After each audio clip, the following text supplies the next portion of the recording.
우리는 지난주에 다윗이 기름 부음 받는 장면을 보면서 말씀을 함께 나누었습니다. 그 후 다윗이 기름 부음을 받은 그 후 16장 13절을 보시면 그 후에 이제 다윗은 여호와의 영에 크게 감동되었고, 그 다음 14절을 보시면 사울 왕은 여호와의 영이 떠나고 악령에게 시달리게 되었다라고 이렇게 말씀합니다. 그렇게 사울이 악령에게 시달리자 사울의 신하 가운데 한 사람이 다윗이 여호와의 영에 감동되었고 그가 수금을 잘 탄다라고 하여 다윗을 추천합니다. 그래서 사울이 다윗을 불러 수금을 타게 하니까 사울에게서 악령이 떠나갑니다. 이 일로 사울은 다윗을 아끼고 사랑했습니다. 그리고 얼마 뒤에 이스라엘은 블레셋과 전쟁을 하게 됩니다. 그게 이제 17장에 들어오면서 전쟁이 시작되죠. 이때 블레셋에는 거대한 장수인 골리앗이 있었는데 모든 이스라엘 군사들은 골리앗의 거대한 몸집에 압도되어 그 앞에서 두려워 떨고 있었습니다. 이때 다윗은 아직 소년이었기 때문에 전쟁에 참가하지는 않았습니다. 그 유대인들의 어떤 법에 만 20세 되어서 이제 전쟁에 출전하게 되는 사람들을 계수하는 장면들이 나오죠. 그러니까 20살이 넘어야 이제 전쟁에 참전하게 되는데 다윗은 아직 소년이었기 때문에 전쟁에 참가하지 않았습니다. 그런데 이제 아버지의 심부름으로 전쟁에 참가했던 그 형들에게 가게 되면서 전투가 벌어지는 현장에 이제 다윗도 가게 된 것이죠. 그리고 거기서 다윗은 두려워 떨고 있는 이스라엘의 군대와 저 멀리서 하나님과 하나님의 군대를 모욕하고 있는 골리앗을 보게 됩니다. 그리고 다윗은 그 상황에 도무지 용납되지 않는 그 광경을 보며 분노합니다. 17장 26절에 빨간 글씨만 보시면 이 할례 받지 않은 사람이 누군데 감히 살아계신 하나님의 군대를 모욕하느냐라며 분노합니다. 그리고 이런 말을 들은 큰형 엘리압은 도리어 다윗에게 화를 내는데 28절을 보시면 28절을 보시면 나는 내 교만과 내 마음의 완악함을 아노니 내가 전쟁을 구경하러 왔도다 라고 하면서 다윗을 꾸짖습니다. 정상적이라면 어린 동생이 전쟁터에 왔으니 걱정을 하며 돌려보내는 것이 정상일 텐데 도리어 화를 내는 것이 이상합니다. 이것에 대해서는 아마 다음 주에 이제 또 같이 함께 살펴보게 될 텐데, 아마도 자신이 기름 부음을 받지 못하고 다윗이 받은 것에 대한 시기심이 그의 마음에 있었던 것으로 보입니다. 그래서 다윗이 와서 그 하나님을 모욕하는 골리앗을 보면서 분노하고 있으니 그것에 대해서 이 엘리압 그 시기심에 이렇게 사로잡힌 그 엘리압의 눈에는 그가 교만하고 완악하게 보였던 것이죠. 그러면서 이제 이렇게 혼을 냅니다. 그러나 이제 다윗은 지금 어떤 말도 들리지 않고 다만 하나님의 군대를 모욕하는 그 골리앗을 향한 분노가 가득한 듯 보입니다. 이것을 어떤 사람이 보고 사울에게 가서 알립니다. 사울은 그 사람의 말을 듣고 다윗을 부르고 다윗은 사울에게 가서 자신이 저 블레셋 사람과 싸우겠다라고 이렇게 말합니다. 여러 전쟁을 경험했던 사울은 다윗과 골리앗의 싸움은 될 만한 싸움이 아니다라는 것을 알았습니다. 이것은 꼭 전쟁의 경험이 있는 사람뿐만 아니라 그 어린 소년이 저 큰 거대한 장수와 싸우겠다라고 하는데 이것이 될 만한 싸움이다라고 볼 수 있는 사람은 아마 없을 것입니다. 그래서 33절에 보시면 사울은 이렇게 말합니다. 너는 소년이고 저 사람은 어려서부터 용사임이라. 그러니까 너는 그와 싸울 수 없다라고 이렇게 말을 하면서 이제 다윗을 말리는 것이죠. 그런데 다윗이 오히려 사울을 더 설득시킵니다. 자신은 어려서부터 아버지의 양을 지키는 목동이었고 그래서 양들을 지키다 보면 늑대와도 싸우게 되고 곰과도 싸우게 되면서 그때마다 하나님께서 자신을 보호하셨고 오늘 저 블레셋 사람에게서도 자신을 하나님께서 보호하실 것이고 저 블레셋 사람을 오늘 그 짐승들과 같이 되게 하겠다라고 이렇게 말합니다.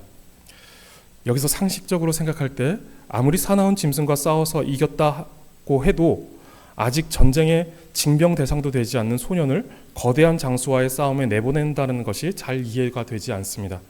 그런데 이미 전쟁이 40일이 넘어서고 있었고 그 40일 동안 매일같이 거대한 장수 골리앗이 나와서 하나님과 하나님의 군대인 이스라엘을 모욕하고 있는 상황이었는데, 그때에 모두가 두려워 떨며 군대의 사기가 붕괴되면서 아무런 대안이 없는 절박한 상황인 터라 사울도 지푸라기라도 잡는 심정으로 허락했을 것으로 보입니다. 그래도 잘 이해가 되지는 않습니다. 그런데 조금 더 이해해 볼 수 있는 것은, 사울은 다윗이 수금을 탈 때 악령이 떠나는 것을 경험했습니다.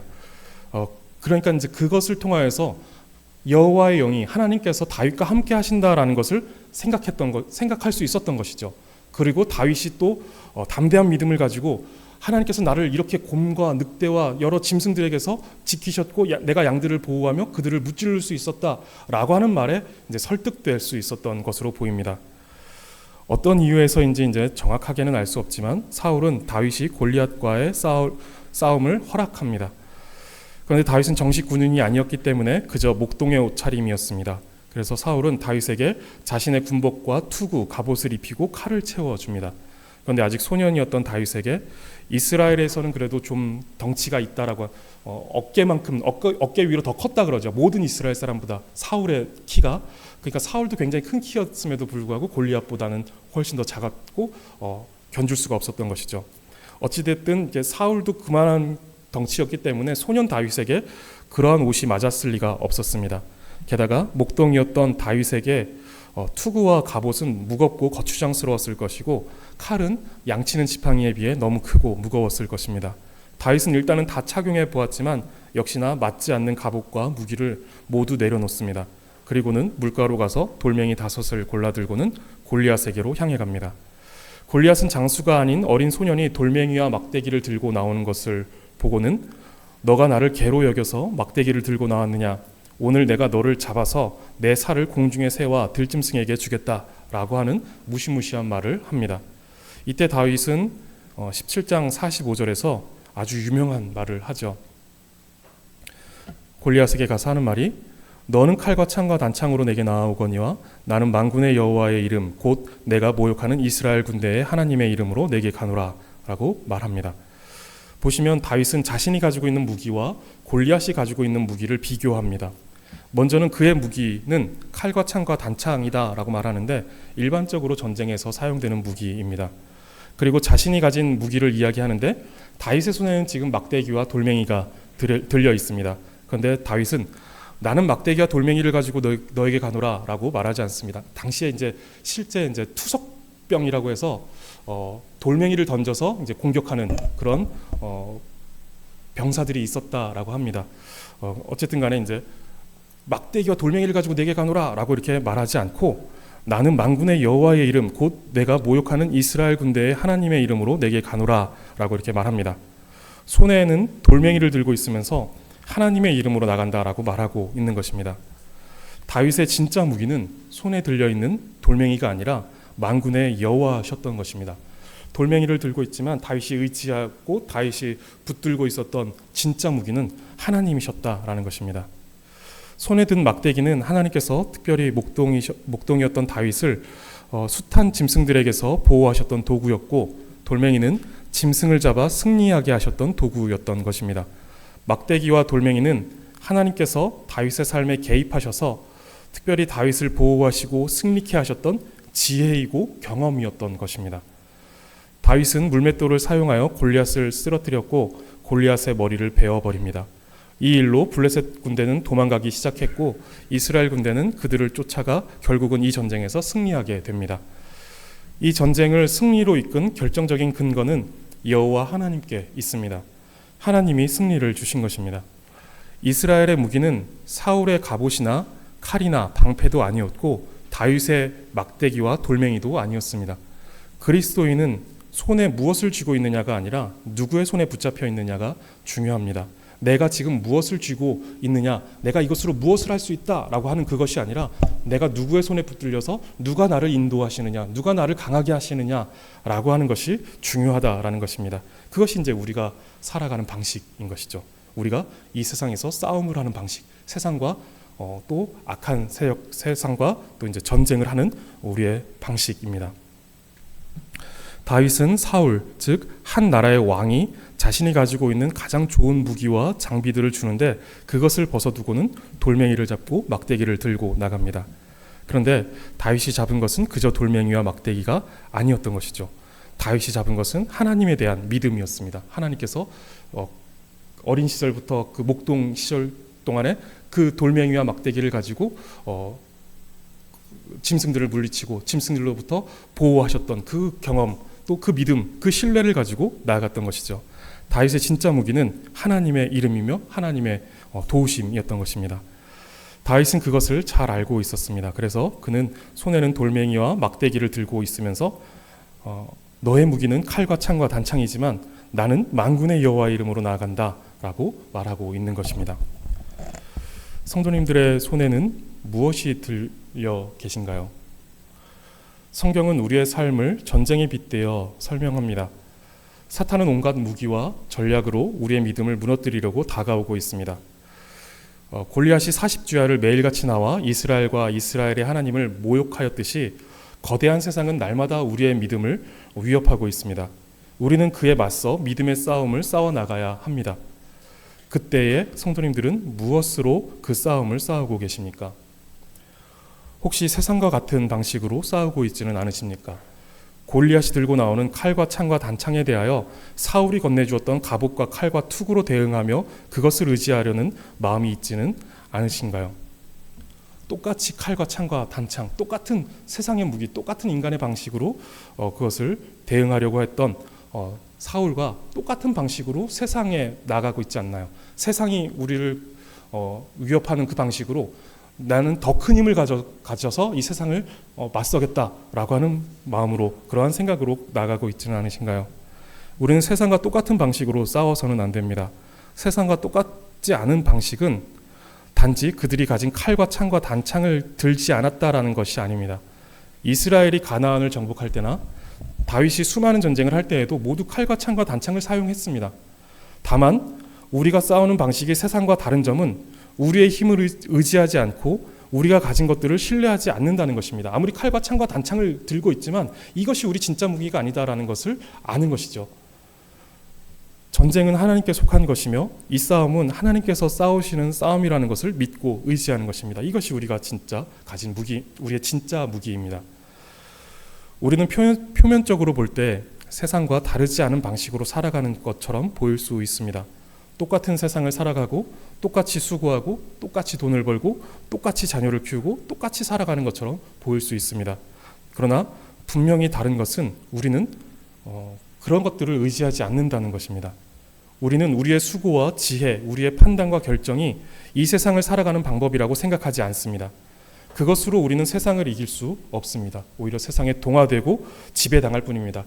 어디 가니까 자녀를 이렇게 키우더라, 이것이 좋다고 하더라 라고 하면 그렇게 따라가서 그렇게 키우고, 우리는 그렇게 연약하여서 세상에 동화되기 쉽지만 우리가 세상을 맞서는 방법은 그것이 아니다라는 것이죠. 우리는 하나님의 방법을 구해야 하고 또 하나님의 지혜를 구해야 합니다.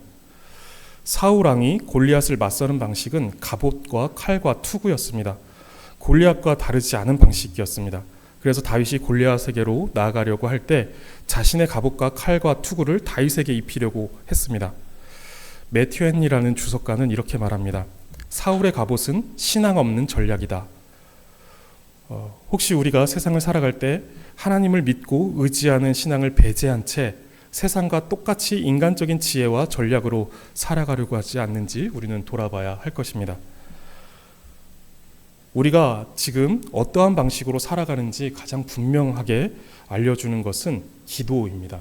내가 세상과 같은 방식으로 살아가는가 아니면 나는 하나님을 의지하고 있는가를 가장 명확하게 보여주는 것은 내가 지금 기도하고 있는가라는 사실입니다. 기도하지 않고 하나님을 의지하는 방법은 없습니다.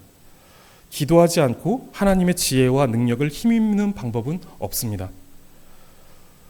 그러니 기도하지 않는다는 것은 하나님을 의지하지 않는다는 것이고, 그것은 또한 사울의 갑옷을 의지하여 골리앗 앞으로 나아간다라는 것입니다.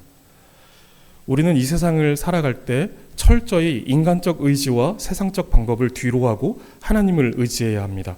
기도해야 한다는 것이죠. 그것이 우리가 세상을 이기고 믿음을 지키며 살아갈 수 있는 유일한 방법이며 최고의 전략입니다. 세상과 같은 방식으로 나아갈 수 있습니다. 똑같은 무기를 들 수 있습니다. 똑같은 무기를 들 수 있는데, 그런데 우리의 진짜 무기가 그것이 아니다라는 고백이 우리에게 있어야 한다라는 것이죠.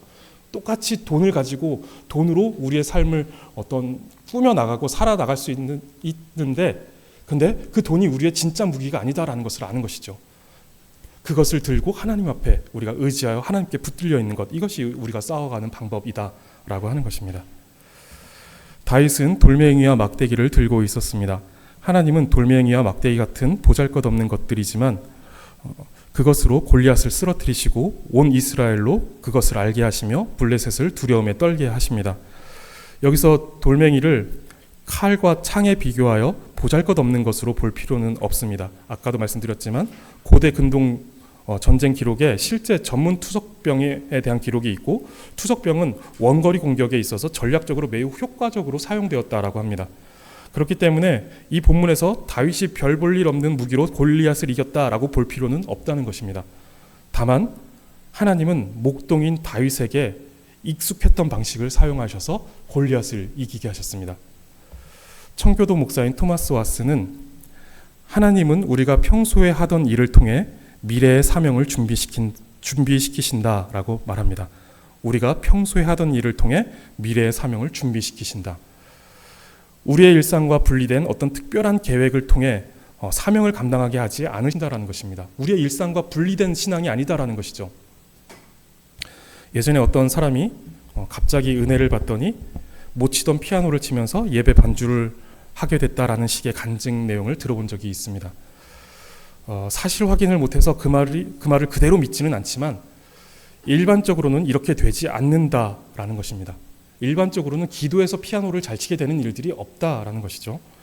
종종 말씀드리지만 우리가 바라고 기대하는 것은 일반적인 은혜여야 합니다. 이런 특별한 방식의 은혜를 우리가 구해서는 안 됩니다.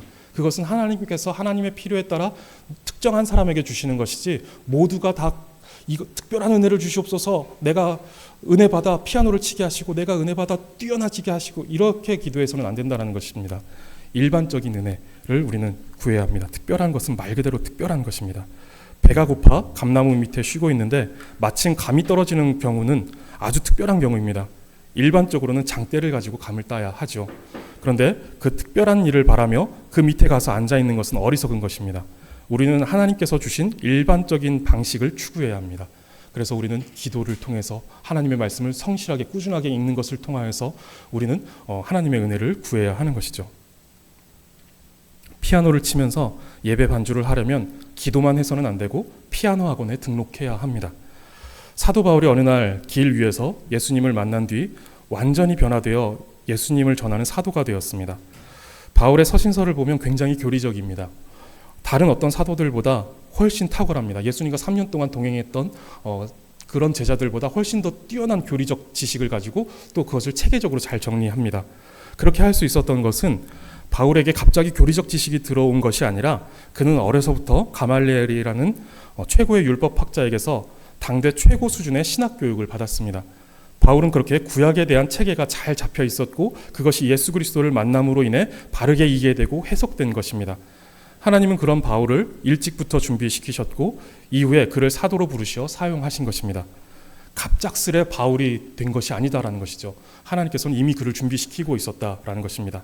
그냥 다메섹 도상에서 그리스도를 만나 갑자기 변화된 어떤 슈퍼히어로가 갑자기 만들어진 상황이 아니다라는 것이죠.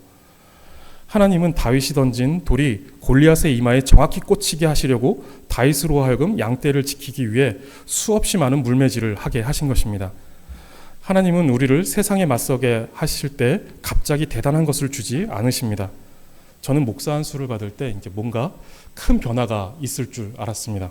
적어도 마음가짐이 달라진다라든가 아니면 부르심의 확신이 더 강해져서 사명감에 불타오를 줄 알았는데 그냥 똑같았습니다. 여전히 그냥 밍밍한 저의 그 성격 그대로 이런 모습이었습니다. 하나님은 일반적으로 우리를 사용하실 때 갑자기 대단한 능력을 주신다거나 완전히 새로운 존재로 바꾸어 전혀 새로운 일을 하지 않으십니다. 이것이 전혀 이런 일이 없을 것이다 라고 이게 확정을 짓는 것은 아닌데 하나님이 보통 일반적으로 일하실 때는 그렇다라는 것입니다. 하나님은 우리의 평범한 일상을 사용하시어 하나님의 영광을 드러내십니다. 그리고 우리의 평범한 일상이 하나님의 손에 붙들리면 평범한 우리의 일상은 하나님을 모욕하던 거대한 골리앗이 다윗이 던진 돌에 맞아 쓰러지듯이 세상을 이기고 하나님의 영광을 드러내는 능력이 되는 것입니다. 우리가 살아가는 평범한 일상은 세상 속에 하나님의 영광을 드러내시기 위해 준비하시는 하나님의 무기입니다. 하나님께서 하나님의 영광을 드러내시기 위해서 우리를 갈고 닦아 하나님께서 쓰시고자 하는 도구로, 하나님께서 쓰시고자 하는 무기로 사용하시는 것이죠.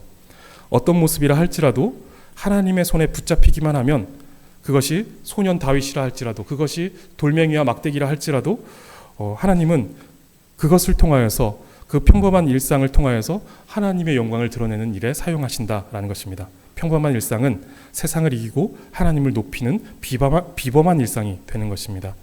우리가 살아가는 평범한 일상의 가치가 하나님 앞에서 얼마나 귀한 것인지 생각하시기를 바라고 그 일상을 하나님의 손에 내어드리시기를 바랍니다. 그래서 우리가 가진 돌멩이와 막대기로 골리앗과 같은 세상을 이기고 하나님을 높이는 삶을 살아가시기를 바라겠습니다.